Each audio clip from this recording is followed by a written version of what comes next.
નમસ્કાર મિત્રો, ગુર્જરી જ્ઞાન ગંગામાં આપનું હાર્દિક સ્વાગત છે।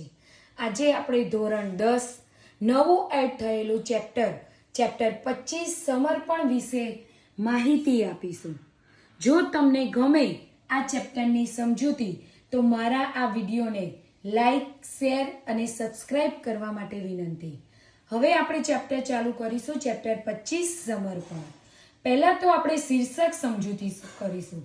સમર્પણ સમર્પણ એટલે કે સંપૂર્ણ નિષ્ઠાથી અર્પણ થયેલ કોઈ પણ વસ્તુ, જેને આપણે સમર્પણ કહીએ છીએ। હવે આ લેસનની અંદર આપણે ગીતા દ્વારા ઉપદેશ આપવામાં આવ્યો છે। શ્રીમદ ભાગવત ગીતા કુરુક્ષેત્રના મેદાનની અંદર ભગવાન પાંડવો અને કૌરવોના યુદ્ધ વચ્ચે સ્વમુખે ગાયેલી એટલે કે ભગવાનના સ્વમુખે ગાયેલી અને અર્જુનને સંભળાયેલી આ ભાગવત ગીતા છે। એની અંદરથી આપણને આ સમર્પણ પાઠમાં ઉપદેશ, જે આપણા વિદ્યાર્થી જીવનમાં ઉપયોગી છે, એવા ઉપદેશ અહીંયા રજૂ કરવામાં આવ્યા છે। હવે આપણે પાઠની વિગતવાર માહિતી જોઈશું। શ્રીમદ ભાગવત ગીતા કર્મયોગ। શ્રીમદ ભાગવત ગીતા કર્મયોગ। કર્મયોગ એટલે કે કર્મ માર્ગની સાધના। ભક્તિ યોગ। ભક્તિ યોગ એટલે કે ભક્તિ જેમાં પ્રધાન હોય તેવો યોગ। અને જ્ઞાન યોગ, જ્ઞાન જેમાં મુખ્ય છે તેવા યોગ, એનો ત્રિવેણી સંગમ છે। એટલે કે શ્રીમદ ભાગવત ગીતા કર્મયોગ, ભક્તિ યોગ અને જ્ઞાન યોગનો ત્રિવેણી સંગમ છે। વિશેષતા એ છે કે ત્રિવેણીમાં ગંગા, યમુના, સરસ્વતીના ત્રણેય પ્રવાહો સાથે હોવા છતાં સ્પષ્ટ રૂપે અલગ તરી આવે છે। એટલે કે આપણને અહીંયા એવું કહ્યું છે કે ત્રિવેણી સંગમમાં ગંગા, યમુના, સરસ્વતીના ત્રણેય પ્રવાહો સાથે હોવા છતાં આપણે એને અલગ, સ્પષ્ટ રીતે અલગ પાડી શકીએ છીએ। પરંતુ અહીં અદ્વૈત ભાવથી એટલે કે ભેદ બુદ્ધિનો અભાવ, અન્યોન્ય આશ્રિત રહી એકબીજાની સાથે એવા અનન્ય થયા છે કે ત્રણેય અભિન્ન રીતે સાથે વહે છે।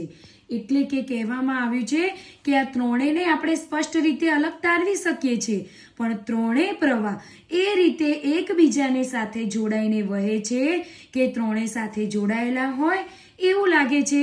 જેવી રીતે શ્રીમદમાં કર્મયોગ, ભક્તિ યોગ ને જ્ઞાન યોગ, એ ત્રણેયને આપણે સ્પષ્ટ રીતે અલગ કરી શકીએ છીએ, પણ એક સાથે અભિન્ન રીતે જોડાઈને ચાલે છે। એટલે કે એ ત્રણેય પણ એક જ પ્રવાહમાં વહે છે। તેમ છતાં 7 થી 12મા અધ્યાયમાં વિશેષતઃ ભક્તિ યોગને વિગતવાર સમજાવ્યો છે। શ્રીમદ ભાગવત ગીતામાં નિરૂપિત ભક્તિ વિશેષ છે, કારણ કે અહીં આપણું કર્મ એ જ ભક્તિના રૂપમાં પ્રગટ થાય છે। એટલે કે કહેવામાં આવ્યું છે કે શ્રીમદ ભાગવત ગીતામાં ભક્તિ વિશેષ છે, આપણું કર્મ છે એ જ ભક્તિ રૂપે આપણને અહીંયા રજૂ કરવામાં આવ્યું છે। આ ગ્રંથમાં વર્ણવેલ ભક્તિ યોગ કોઈ પણ સ્થાને, કોઈ પણ સમયે માનવ માત્રને ઉપકારક અને માર્ગદર્શન બની રહે છે। એટલે કે કહ્યું છે કે આ ગ્રંથમાં વર્ણવેલ ભક્તિ વિયોગ છે એ કોઈ પણ સ્થાને વ્યક્તિને આપણને એક માર્ગદર્શક બની રહે છે। વ્યક્તિને કોઈ પણ સમસ્યા હોય તો એનો માર્ગ દર્શાવે છે આપણી આ ગીતા। ગીતામાં વર્ણિત ભક્તિ યોગ સમજતા પહેલા ભક્ત અને ભક્તિ શબ્દોની પરિભાષા સમજવી આવશ્યક છે। અહીંયા કહ્યું છે કે સકલ બ્રહ્માંડના જળ ચેતનમાં વ્યાપ્ત પરમ તત્વની સર્વવ્યાપકતા સંબંધમાં જે વ્યક્તિ પોતાની વ્યક્તિગત આસક્તિ એટલે કે મોહ છોડીને પ્રભુ માટે કાર્ય કરે તે ભક્ત છે। જુઓ મિત્રો, અહીંયા સરસ વાત કરી છે કે જે વ્યક્તિ આપણે પોતાનો મોહ છોડી અને પ્રભુ માટે સતત કાર્યશીલ રહે છે એ જ ભક્ત છે। એના માટે ગરુડ પુરાણમાં ભક્તિ સંદર્ભમાં દર્શાવ્યું છે કે ભજ ઇત્યેશ વે ધાતુ સેવાયમ પરિકીર્તિત। અર્થાત ભક્તિ શબ્દ ભજ ક્રિયામાંથી બનેલો છે, જેનો અર્થ છે સેવા।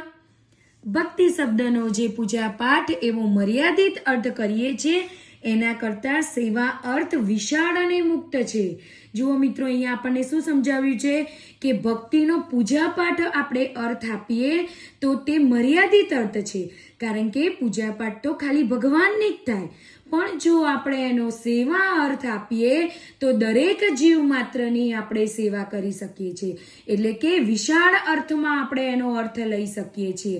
કોઈ પણ જીવની આપણે સેવા કરીએ, લોકહિત માટે કાર્ય કરીએ, એને જ આપણે ભક્તિ કહીએ છીએ. આ અર્થમાં સમર્પણ ભાવથી થયેલી લોકહિતની કોઈ પણ પ્રવૃત્તિને પણ આવરી લેવામાં આવી છે. એટલે કે લોકહિત માટે કોઈ પણ પ્રવૃત્તિ કરીએ તેને પણ આપણે ભક્તિ જ કહીશું. સમજપૂર્વક તમામ કાર્ય નિષ્ઠાપૂર્વક સમર્પણના ભાવથી કરવામાં આવે તો તે ભક્તિની પરિભાષામાં આવી શકે છે. એટલે કે કોઈ પણ કાર્ય તમે સમજપૂર્વક કરો, નિષ્ઠાપૂર્વક કરો અને સમર્પણ ભાવથી કરો તો એ ભક્તિની વ્યાખ્યાની અંદર આવી શકે છે. આ વાતને ભગવદ્ ગીતા આ રીતે સમજાવે છે. યે તો સર્વાણી કર્માણી મયી સનશ્ય મત્પરાહ અન્યેન નૈવ યોગેન મા ધ્યાનાંત ઉપાસતે. એટલે કે કહેવામાં આવ્યું છે કે મારામાં પરાયણ રહેનાર એટલે કે ઈશ્વરમાં લીન રહેનાર જે ભક્તજનો સર્વ કર્મોને, એટલે કે જે ભક્તો બધા જ કર્મોને મારામાં અર્પણ કરીને, એટલે કે મને અર્પણ કરીને મુજ પરમેશ્વરને અનન્ય ભક્તિ યોગથી નિરંતર ચિંતન કરતા ભજે છે. એટલે કે આ શ્લોકનું તાત્પર્ય એટલે કે હેતુ, એટલે કે આ શ્લોકનો હેતુ એ છે કે આપણે તમામ કાર્ય ભગવાનના સાક્ષી છે તે ભાવથી કરવા જોઈએ. જો મિત્ર, આપણે દરેક કાર્ય કરતા હોય તો એ કાર્યની અંદર ભગવાનને સાક્ષી રાખીને જ કામ કરવું જોઈએ. આપણું કાર્ય પરમપિતા પરમેશ્વરને સમર્પિત પણ કરવાનું છે. અહીંયા કહ્યું છે કે આપણે કોઈ પણ કાર્ય કરીએ તો આપણું કાર્ય પરમેશ્વરને સમર્પિત કરી અને પછી એ કાર્ય કરવાનું છે. એવો દ્રઢ નિશ્ચય રાખી કાર્ય કરીએ એટલે એ કાર્ય સહજ રીતે પવિત્ર ભાવથી જ થશે. અહીંયા કહ્યું છે કે એવો દ્રઢ નિશ્ચય રાખો કે દરેક કાર્યમાં ભગવાન સાક્ષી છે અને દરેક કાર્ય ભગવાનને સમર્પિત છે. તો એ કાર્યની અંદર તમારે કાર્ય સહજ રીતે પવિત્ર જ કામ થવાનું છે. જેમ કે રસોડામાં રસોઈ તૈયાર થાય ત્યાંથી સીધી આપણી થાળીમાં આવે તો તે માત્ર ભોજન કહેવાય. કેમ? કારણ કે ડાયરેક્ટ આપણી રસોઈ બનાવ્યા પછી આપણી થાળીમાં આવ્યું છે એટલા માટે આપણે એને ભોજન કહીએ છીએ. પરંતુ પ્રભુને અર્પણ કરવાથી તે પ્રસાદ બની જાય છે. એટલે આપણે એમ કહીએ છીએ કે મેં ભોજન નહીં પણ પ્રસાદ ગ્રહણ કર્યો છે. આપણે રોજ રસોઈ કરીએ ત્યારે પ્રભુને અર્પણ કરવાની છે, પ્રભુને માટે જ છે એવી નિષ્ઠાથી તૈયાર કરીશું તે રસોઈ સહજ રીતે પવિત્રતાથી સદભાવનાથી પુષ્ટ હશે. મિત્રો, પુષ્ટ એટલે કે ભરેલી. એટલે કે અહીંયા કહેવામાં આવ્યું છે કે પ્રભુને માટે જે રસોઈ બનાવો છો એ પ્રભુ જ માટે છે. જો એવા ભાવ સાથે તમે રસોઈ તૈયાર કરો તો એની અંદર પવિત્રતા અને સદભાવના ભરેલી રહે છે. એટલે કે જમવાવાળાના વિચારો પણ એટલા જ પવિત્ર થશે જેટલા પવિત્ર ભાવથી તમે રસોઈ બનાવી હશે. આ કર્મમાં શારીરિક પરિશ્રમ સાથે માનસિક સમર્પણનું જોડાણ જ ભક્તિ છે. એટલે કે કહે છે કે આ કર્મની અંદર શારીરિક પરિશ્રમથી સાથે સાથે તમે મનથી પણ જો ભગવાન સાથે જોડાયેલા હશો તો જ એ તમારી ભક્તિ સાર્થક થશે. હવે આપણે આગળની તરફ જોઈશું. એની અંદર કહેવામાં આવ્યું છે કે કોઈ પણ વસ્તુ અર્પણ કરવાની વાત હોય એટલે તરત જ શ્રીમદ ભાગવત ગીતાનો આ શ્લોક સ્મરણમાં આવે એટલે કે યાદ આવે. કયો શ્લોક યાદ આવે? પત્રમ પુષ્પમ ફલમ તોય યો મે ભક્તયા પ્રયચ્છતિ તદહમ ભક્ત્યુપહતમ સનામી પ્રયતાત્મન.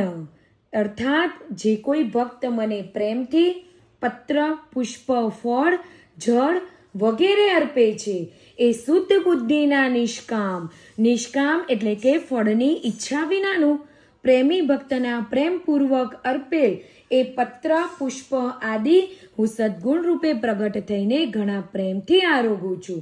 એટલે કે અહીંયા ભગવાને કહ્યું છે કે જો કોઈ ભક્ત મને ફળની ઈચ્છા વિના અને શુદ્ધ બુદ્ધિના ભાવથી એટલે કે સ્વાર્થ વગર કોઈ પણ વસ્તુ મને અર્પણ કરશે તો હું એ સદગુણ રૂપે પ્રગટ થઈ અને ઘણા પ્રેમથી એ વસ્તુ આરોગું છું. આપણે જ્યારે આ શ્લોક વાંચીએ ત્યારે આપણે એક વાત સમજવી જોઈએ કે પરમાત્મા તો બ્રહ્માંડમાં સૌથી મહાન છે. તેને પણ ભાવથી નાની વસ્તુ આપીએ તો પણ તે નોંધ લે છે. જો એ બ્રહ્માંડમાં સૌથી મહાન હોવાથી છતાં પણ આપણે કોઈ પણ નાની વસ્તુ એક પ્રસાદ તરીકે 4 સાકરના ટુકડા મૂકીએ ને પણ તો એમાં તમારો ભાવ શુદ્ધ હોય ને અને નિસ્વાર્થ ભાવે તમે એને અર્પણ કર્યું હોય ને તો ઈશ્વર એની જરૂર નોંધ લે છે, એ પ્રસન્ન થાય છે. તો આપણા મિત્રોના જન્મદિવસમાં, લગ્નમાં કે કોઈ અન્ય પ્રસંગમાં કેટલાક બાળકો નાની ભેટ આપવા માટે લઘુતા અનુભવતા હોય છે. લઘુતા એટલે કે સંકોચ અનુભવતા હોય છે. મા બાપને મોટી અને મોંઘી ભેટ લેવા માટે જીદ કરતા હોય છે કે બધા આવું આપે છે તો મારી ભેટ તુચ્છ ગણાશે. તુચ્છ એટલે કે સામાન્ય ગણાશે. ત્યારે આપનાર અને લેનાર જો આ વાતથી જ્ઞાત એટલે કે જાણકાર હશે કે કોઈ પણ ચીજ ચિત્તના પવિત્ર ભાવ સાથે, ચિત્ત એટલે કે મનના પવિત્ર ભાવ સાથે જોડાય છે ત્યારે તે ઉત્તમ બની જાય છે.